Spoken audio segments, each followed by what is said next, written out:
पिता और पुत्र और पवित्र आत्मा के नाम पर आमीन। प्रभु यीशु क्रिस्त में मेरे प्यारे भाई और बहनों, आप सभी को जय यीशु।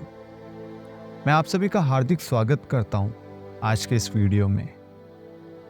मैं पिता ईश्वर से आप सबके लिए प्रार्थना करता हूं कि पिता ईश्वर आप सबको अच्छा स्वास्थ्य दे, सुरक्षित रखे और आपके जीवन में चिन्ह तथा चमत्कार प्रकट हो और आप ईश्वर के प्रेम से सदा बने रहे। ईश्वर की महिमा आप पर छाई रहे, आप ईश्वर में आगे बढ़ते रहे, प्रभु के वचन को दिन प्रतिदिन ग्रहण करते रहे। आज हमारे मनन चिंतन का विषय है, अक्सर हम कहते हैं ईश्वर हमारी प्रार्थनाओं को नहीं सुनता है। मैं उपवास भी करता हूँ, उपवास भी करती हूँ, मैं दान दक्षिणा भी करता हूँ, एक दूसरे की सहायता भी करता हूँ, फिर भी प्रभु मेरी सहायता नहीं करता है, मेरी प्रार्थनाओं को स्वीकार नहीं करता है। ये हर एक व्यक्ति का एक सवाल है। आज प्रभु अपने वचन द्वारा हमें समझाएगा कि कहाँ पर हम गलती कर रहे हैं, जिसकी वजह से ईश्वर हमारी प्रार्थनाओं को सुनता जरूर है, लेकिन समय क्यों लगा रहा है, उसका उत्तर देने में समय क्यों लग रहा है। आइए हम प्रभु के पवित्र वचन को पढ़ेंगे। यशायाह का ग्रंथ अध्याय 59 अध्याय 1 से 2। प्रभु का हाथ बचाने में समर्थ है, उसका कान बहरा नहीं है, वह सुन सकता है, किंतु तुम्हारे अधर्म ने तुमको ईश्वर से दूर किया, तुम्हारे पापों ने ईश्वर को तुमसे विमुख कर दिया है, इसलिए वह तुम्हारी नहीं सुनता। वचन हमें साफ साफ समझाता है कि हमारे अधर्म ने हमें ईश्वर से दूर कर दिया है, हमारे पापों ने हमें ईश्वर से दूर कर दिया है। ईश्वर के कान बहरे नहीं है, ईश्वर सुन सकता है, ईश्वर सब कुछ देखता है, किंतु हमारी प्रार्थनाओं का उत्तर इसलिए नहीं मिलता, कहीं ना कहीं हम पाप के दास बन गए हैं, शैतान के षड्यंत्र में फंस गए हैं, शैतान की प्रलोभन में हम पड़ चुके हैं। जहाँ कहीं पे भी हमें अच्छी अच्छी चीज़ें मिलती है, वहाँ हम कम जाते हैं, और जहाँ हमें बुरी चीज़ें मिलती है, वहाँ हम खींच चले जाते हैं। जैसे आज का समय है इंटरनेट का, सोशल मीडिया का, आप देखना, आप कुछ भी सर्च करेंगे तो आपके टाइमलाइन पर कुछ और अन्य एड भी चलते रहते हैं। मैं आप सबको अपना खुद का अनुभव बताता हूँ। हम जब वीडियो अपलोड करते हैं या कोई वीडियो डाउनलोड करना पड़ता है या कोई इमेज या कोई साइट पर हम जाते हैं, अक्सर गलत साइट ओपन हो जाती है। अब हम कहेंगे कि ये मैंने जानबूझ के तो नहीं किया है, सही बात है, किंतु कहीं ना कहीं हमारी आंखों ने उस गलत साइट को देखा है, चाहे वह अनजाने में हुआ हो, कहीं ना कहीं हमने पाप किया है। एक ये पाप है, एक दूसरा पाप ये है, हम चर्च में जाते हैं, मिस्सा बलिदान में भाग लेते हैं, प्रभु के शरीर और रक्त को ग्रहण करते हैं, प्रभु से एक हो जाते हैं। मिस्सा बलिदान समाप्त होने पर हम वापस लौटते हैं, हमारे मुख से एक दूसरे के लिए नफरत, एक दूसरे के लिए बुराई, एक दूसरे के लिए बैर भावना हमेशा रहती है। मिस्सा बलिदान में, प्रवचन में, हर एक चीज में हमें ईश्वर प्रेम है, ईश्वर से जोड़ता है। वचन कहता है अपने पाप को छुपाना नहीं है, उसे स्वीकार करके प्रभु को सौंप देना है, उसे अपने पास में नहीं रखना है। यदि तुमने पाप किया तो उसे दूर फेंको, अधर्म को अपने पास न रहने दो। ये अधर्म, ये पाप जो है, यही हमें हमारे जीवन में आगे बढ़ने से रोकता है। हमारे जीवन में खुशियाँ नहीं आती है, हम अंधकार की ओर बढ़ते हैं, हमें प्रकाश कम दिखाई देता है।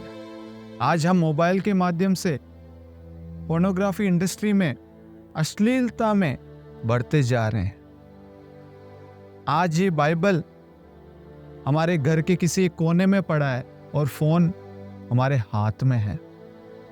हम कहते हैं कि बाइबल हम फोन में देख रहे हैं, लेकिन आध्यात्मिक रूप से फोन बाइबल की जगह नहीं ले सकता है।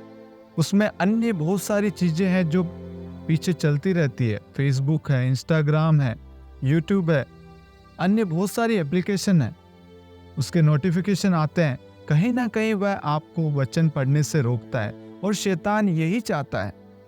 शैतान का उद्देश्य यही है कि आपके जीवन से, आपके हृदय से, आपके घरों से बाइबल को दूर कर दे। इसीलिए मोबाइल को आपके जीवन में लाया है। आज हम देखते हैं कोई भी व्यक्ति चर्च आता है, उनके पास में बाइबल नहीं रहती है। उनके पास वह फोन जरूर रहेगा, क्योंकि बाइबल एक कोने में पड़ी है, उस पर धूल मिट्टी लगती जा रही है, सालों हो जाएंगे उसको खोल कर नहीं देखेंगे। मैंने एक भाई से सुना, हमने अपने चैनल की प्रार्थना पुस्तक जो ईश्वरीय करुणा का जीवंत फल है, हमने कहा भाई ये प्रार्थना पुस्तक बहुत अच्छी है, ये दिन प्रतिदिन आप इस प्रार्थना पुस्तक को पढ़ेंगे, आपको प्रभु के प्रेम का अनुभव होगा। तब वह भाई कहता है मेरे घर में बाइबल पड़ी है, मैंने सालों से उससे नहीं छुआ है, उसको नहीं देखा है, तो मैं ये प्रार्थना पुस्तक क्या पढ़ूंगा। ये हर एक मसीह व्यक्ति की कहानी है। आज ईश्वर हमसे यही चाहता है, यही कहता है और यही समझाना चाहता है, बाइबल की जगह कोई नहीं ले सकता। ये प्रभु का जीवित वचन है। जब हम इसे पढ़ेंगे तो वचन ही पढ़ेंगे, हमारा ध्यान इधर उधर नहीं लगेगा, कोई भी इसके अलावा कोई भी नोटिफिकेशन या कोई अन्य चीज नहीं आएगी इसमें निकल कर। हमें ईश्वर का दर्शन मिलेगा बाइबल पढ़ने से। और हम मोबाइल चलाएंगे, हमें अन्य लोगों के दर्शन मिलेंगे। हो सकता है हमारी गर्लफ्रेंड का मैसेज आ रहा हो, बॉयफ्रेंड का या फ्रेंड सर्कल का आ रहा हो, कोई अन्य चीज का मैसेज आ रहा हो, जो हमें ईश्वर के वचन को पढ़ने से रोकता है। इसलिए ईश्वर कहता है तुम्हारे अधर्म के कारण तुम मुझसे दूर हो गए हो। ईश्वर हमें दूर नहीं करता है, हम ईश्वर से दूर हो जाते हैं। हमारे पाप जो है वो हमें ईश्वर से दूर कर देते हैं, ईश्वर की आशीषों से दूर कर देते हैं, ईश्वर के प्रेम से दूर कर देते हैं। आप पाप करते हैं, गलती करते हैं, प्रभु के पास में जाते हैं, प्रभु क्षमा करता है। प्रभु को पता है कि ये फिर आएगा, फिर वही क्षमा मांगेगा। ऐसी क्षमा नहीं। प्रभु को कहिए प्रभु मैं हार चुका हूं, मैं थक चुका हूं, ये मेरे लिए नामुमकिन है, किंतु आपके लिए ये मुमकिन है। मैं बार बार इसी पाप में पड़ जाता हूं, आप मुझ पर अधिकार लीजिए। आप चाहे तो मुझे हर एक पापों से छुटकारा दे सकते हैं। प्रार्थना करना सीखिए, वचन को खोलकर पढ़िए, वचन आपको समझाएगा किस तरीके से हमें ईश्वर की ओर आगे बढ़ना है, ईश्वर के रहस्य को समझना है। जिस दिन आप बाइबल खोलकर पढ़ेंगे, प्रभु आपको समझाएगा, आपके हर एक अपराधों को मिटा देगा, आपके हर एक पाप को क्षमा कर देगा। अगर आपने पाप स्वीकार नहीं किया है, आप जाइए पुरोहित के पास में, एक अच्छा पाप स्वीकार कीजिए और अपने जीवन में प्रभु की आशीष को ग्रहण कीजिए। कहीं ना कहीं हमारे पाप हमारे जीवन में आशीष को रोकता है। हमारे परिवार में लड़ाई झगड़े होते हैं, परिवार में शांति नहीं होती है, क्योंकि हम कहीं ना कहीं पाप के दास बन चुके हैं। हम अधर्म जीवन जी रहे हैं, हमारे जीवन में सुख शांति नहीं रहती है, क्योंकि हम शैतान के दास बन गए हैं। हमने ईश्वर का तिरस्कार किया है, ईश्वर को अपने जीवन से दूर कर दिया है। आज ईश्वर वचन के द्वारा हमें यही समझाता है, प्रभु का हाथ बचाने में समर्थ है, उसका कान बहरा नहीं है, वह सुन सकता है, किंतु तुम्हारे अधर्म ने तुमको ईश्वर से दूर किया, तुम्हारे पापों ने ईश्वर को तुमसे विमुख कर दिया है, इसलिए वह तुम्हारी नहीं सुनता है। वचन हमें साफ साफ समझा चुका है। अब ईश्वर चाहता है कि आप अपने हर एक अधर्म को, हर एक पाप को त्याग दे, पूर्ण रूप से ईश्वर को समर्पण कर दे। और समर्पण ऐसा होना चाहिए कि मैं फिर कभी पाप नहीं करूं, ऐसा एक दृढ़ संकल्प होना चाहिए।